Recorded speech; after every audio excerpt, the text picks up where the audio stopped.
Hi everyone, control system के इस crash course में आपका स्वागत है। देखिए, हम लोगों ने लास्ट वीडियो में देखा था what do you mean by Laplace transformation, और उसके बाद open loop and close loop systems भी हमने देखे।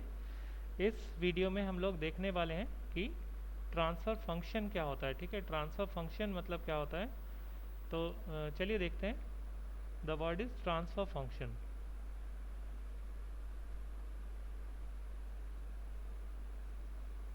राइट, तो देखिए ट्रांसफ़र फंक्शन का मतलब क्या है। अगर मैं इसके डेफिनेशन पे जाऊं तो ये बोलता है, देखिए, इट इज़ द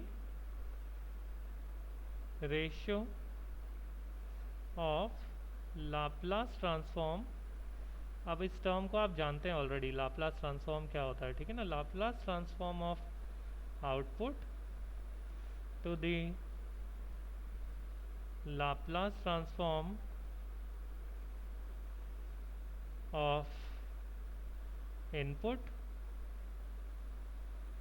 ठीक है ना, यहाँ पे एक कंडीशन है, provided the initial conditions are assumed zero. Initial conditions are assumed zero. ठीक है, पूरा मतलब समझा रहा हूँ इसका क्या है। मान लीजिए मेरे पास कोई भी एक सिस्टम है। ठीक है, कोई भी एक सिस्टम है, एनी सिस्टम, और इस सिस्टम को आप कुछ इनपुट दे रहे हैं और इसका हम लोग आउटपुट ले रहे हैं। ठीक है, तो मैंने आपसे बोला था हम लोग क्या करते हैं सब्जेक्ट में, इसका मैथमेटिकल मॉडल देखते हैं। तो जब हम इसको मैथमेटिकली एक्सप्रेस करते हैं, ठीक है, तो ये जो सिस्टम का इनपुट है इसको हम ट्रांसफॉर्म्ड फॉर्म में लेते हैं, written like this, R S. Output को लेते हैं हम लोग सी एस। तो ये यूनिवर्सल नोटेशंस हैं, R S and C S. आप कंट्रोल का कोई भी बुक देखेंगे जो यूनिवर्सली यूज होते हैं टर्म्स, हो सी एस और R S. C S is for output, R S is for input. ये एस जो ब्रैकेट में लिखा है ये शो कर रहा है कि ये ट्रांसफॉर्म्ड फॉर्म है, लाप्लास ट्रांसफॉर्म्ड फॉर्म में है। और ये जो सिस्टम या फिर कंट्रोल एक्शन है, this is given by G S. ठीक है, तो देखिए, अगर इस ब्लॉक डायग्राम से मुझे एक मैथमेटिकल इक्वेशन डेवलप करना हो तो देखिए वो कैसे लिखते हैं। किसी भी ब्लॉक का जो आउटपुट होता है ना, किसी भी ब्लॉक का आउटपुट होता है, वो उस ब्लॉक के अंदर लिखे वैल्यू का मल्टीप्लिकेशन होता है उस ब्लॉक में आने वाले इनपुट से। तो इस ब्लॉक का आउटपुट जो है सी एस, ये बराबर होता है इस ब्लॉक के अंदर लिखा value G S multiplied by R S से। ठीक है, अगर मैं देखिए इस इक्वेशन को ऐसा रीराइट कर दूं, C S by R S, R S को इस तरफ ले आए डिवीज़न में।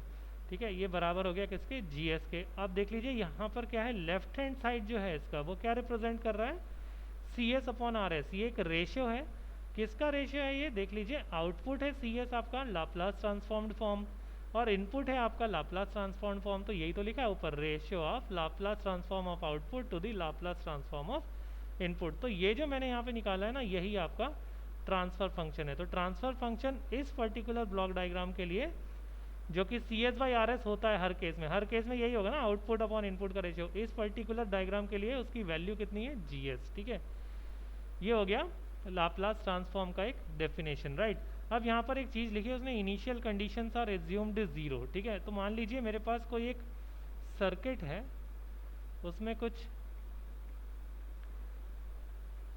डिवाइस लगे हैं, जैसे ये आर लगा, ये एल। तो इसमें आपको पता है ये जो इंडक्टर है ना, ये एक एनर्जी स्टोरिंग डिवाइस होता है, एनर्जी स्टोरिंग डिवाइस। ऐसे ही अगर कैपेसिटर लगा है तो वो भी एक एनर्जी स्टोरिंग डिवाइस होता है। अगर मैं इसको एक सप्लाई देता हूँ, मान लीजिए वी आई एस, ठीक है, और मैं बोलता हूँ इस इंडक्टर के अक्रॉस ही आप आउटपुट देख लीजिए वी नॉट एस, और आपसे बोलते हैं इस सर्किट का आप लिखिए ट्रांसफर फंक्शन। तो ट्रांसफर फंक्शन क्या होगा, देखिए V naught S upon V I S, इन दोनों का रेशियो ले लेंगे।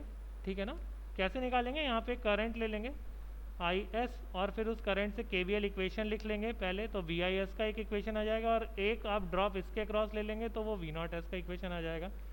उन दोनों का रेशियो लेंगे तो ये मिलेगा। लेकिन हमें क्या करना है, initial condition are assume zero. कहने का मतलब ये कि हमें ये मानना है पहले से कि इस इंडक्टर में पहले से कोई एनर्जी स्टोर्ड नहीं होगा भैया, पहले से इंडक्टर में कोई करंट नहीं होगा। ठीक है, अगर है तो उसको ज़ीरो मानना है आपको। Initial conditions are always set to zero. ठीक है, तो ये याद रखना, ट्रांसफर फंक्शन लिखते समय initial conditions are not assumed. ठीक है, तो ये कहने का मतलब है इनिशियल कंडीशंस नहीं लेना है आपको। राइट, मतलब कहीं पर भी इक्वेशन में ऐसा कुछ आ रहा है जैसे v V S minus V of zero plus. तो ये ज़ीरो प्लस का मतलब वो इनिशियल कंडीशन इंडिकेट करते हैं, प्लस माइनस जो लगे होते हैं ऊपर। तो इन सारे टर्म्स को मुझे ज़ीरो लेना है, ठीक है। तो याद ये रखना है ट्रांसफर फंक्शन का मतलब क्या होता है, किसी भी सिस्टम के आउटपुट जो कि लाप्लास फॉर्म में हो और इनपुट जो कि लाप्लास फॉर्म में हो, उनका रेशियो इनिशियल कंडीशंस को ज़ीरो लेते हुए, ठीक है। अब देखिए कुछ स्टैंडर्ड फॉर्म दिखा रहा हूँ आपको। अगर मेरे पास एक ओपन लूप सिस्टम है, अगर मेरे पास एक ओपन लूप सिस्टम है, तो ओपन लूप सिस्टम का स्टैंडर्ड ब्लॉक डायग्राम यही होता है, GS, ये होता है CS, और ये होता है RS। आपसे बोलते हैं इसका ओवरऑल ट्रांसफर फंक्शन लिख दीजिए। ओवरऑल ट्रांसफर फंक्शन का मतलब होता है overall output upon overall input, मतलब overall output upon overall input in Laplace form. और वो यहाँ पे किसके बराबर है, देखिए GS के, अभी हमने देखा पीछे। दूसरा देखिए, एक मेरे पास होता है मेरा क्लोज लूप सिस्टम, ठीक है। क्लोज लूप सिस्टम क्या होता है, देखिए उसका ब्लॉक डायग्राम कुछ ऐसा होता है, GS। आप स्टैंडर्ड फॉर्म याद रख लीजिए, ये क्रैश कोर्स है, जब हम डिटेल्ड कोर्स अपना पब्लिश करेंगे तो उसमें आपको ये सब चीज़ें डिटेल में मिलेंगी। अगर आप फर्दर इसको प्रिपेयर करना चाहते हैं सब्जेक्ट को गेट पॉइंट ऑफ व्यू से, तो उसमें भी आपको काम आएगा वो डिटेल्ड वर्जन। अभी फ़िलहाल इसको क्रैश कोर्स के लिए डिज़ाइन किया, इसलिए बहुत एलेबोरेट नहीं करूँगा चीज़ों को, बट हाँ जो जो काम की चीज़ें आपकी वो सब आपको मिलेंगी यहाँ पे, ठीक है। मान लीजिए ये मेरे पास एक ब्लॉक डायग्राम है, ये क्लोज लूप सिस्टम का ब्लॉक डायग्राम है, इसमें फीडबैक भी लगा है, और आपसे बोलते हैं अब इसका ओवरऑल ट्रांसफर फंक्शन लिख डालिए, ओवरऑल ट्रांसफर फंक्शन। तो ये हो जाएगा, देखिए वो तो होता क्या है CS/RS, लेकिन वैल्यू कितना होगा इस बार, जो वैल्यू होगा वो होगा GS अपॉन 1 प्लस GS/HS, ठीक है। अगर ये फीडबैक जो यहाँ लगा हुआ है इसमें, ये जो सर्कल से बना है ना, इसको हम लोग समिंग पॉइंट बोलते हैं या कंपैरेटर बोलते हैं, ठीक है ना। तो समिंग पॉइंट में अगर ये जो फीडबैक का साइन नेगेटिव है, तो यहाँ पर साइन पॉजिटिव हो जाएगा, इस फॉर्मूले में यहाँ पे पॉजिटिव हो जाएगा।